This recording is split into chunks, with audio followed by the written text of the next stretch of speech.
How will you cut the trade? How will you cut the trade?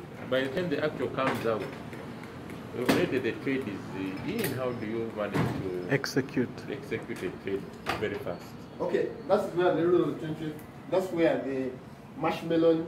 Because you have to wait for the what? True. For the news. And then when it comes out already, it is in. That's where the marshmallow thinking comes in system. The marshmallow says you put a buy, 2 pending orders, right? You put 2 pending what? Orders. You put a buy up and a sell down. You get it? And then you leave these 2 trades, pending orders, right? So what happens? When the news that comes, you see it is it's actually in line with what you've done. You will have to cancel one trade and you leave the other running. Sure. I've taught you how to put pending orders.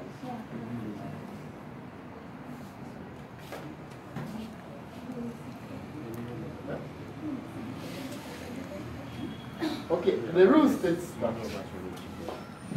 if it says that if the deviation between the actual and the forecast figures exceeds 20%, trade in the direction of the deviation. So it is telling you that if the forecast comes,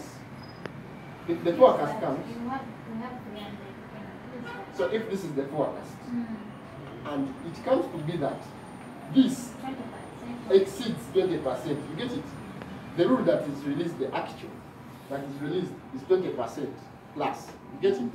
Plus this, plus this. You have to trade in the direction of the deviation.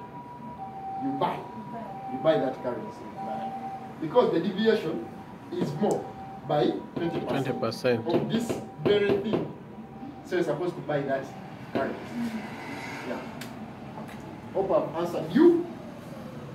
So let's say this means that we can long the US dollar if the NFP numbers come in the above. Actually, it's there. If the NFP value come above 360K, was that right? You see them? Or we can short the US dollar if the NFP numbers come in below that which were calculated here.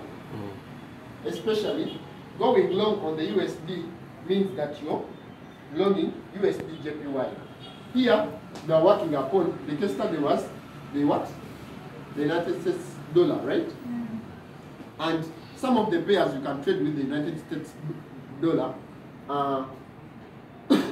You can go Euro USD, that is if you're a bit sober, like you really know how to treat buy, sell, selling a currency and buying a currency, and in relation with the pair. That is if you can do that. But the best would be those with the US dollar as the best. Yes. Are we together? Unless you have questions. There is a note here, right? When it comes to the PMI, what is PMI? Purchase Manufacturing Index. When it comes to the PMI, remember PMI, this is the sector whereby you find it so difficult for those values to either increase or decrease. Just like you see the population of the world. It is so difficult. How many are we? We are 7 billion people, right? It's very, very difficult. Wake up one day and the population is less by 20% or is more than 20%. So that big thing, the population thing, it's too big for the rise and fall, right? Yeah. Therefore, we also have the same thing when it comes to the forex market, and especially when it comes to the news. We have two news.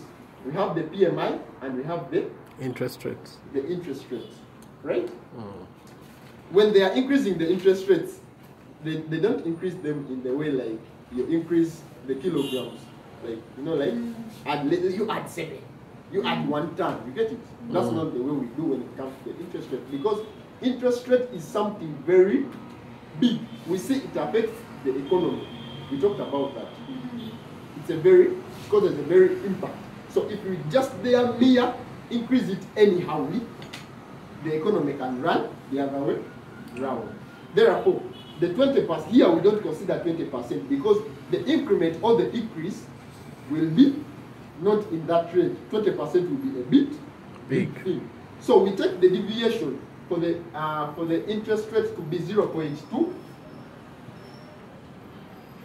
0.2 what? Percent. So the deviation here that we use, remember here we've been using a deviation of 20%.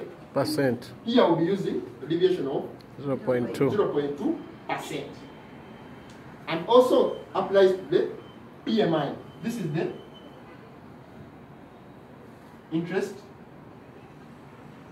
rates. And then when it comes to the PMI, we say purchase manufacturing index. For it is 0.5%. Except for these two, the rest have gotten their deviation as 20%.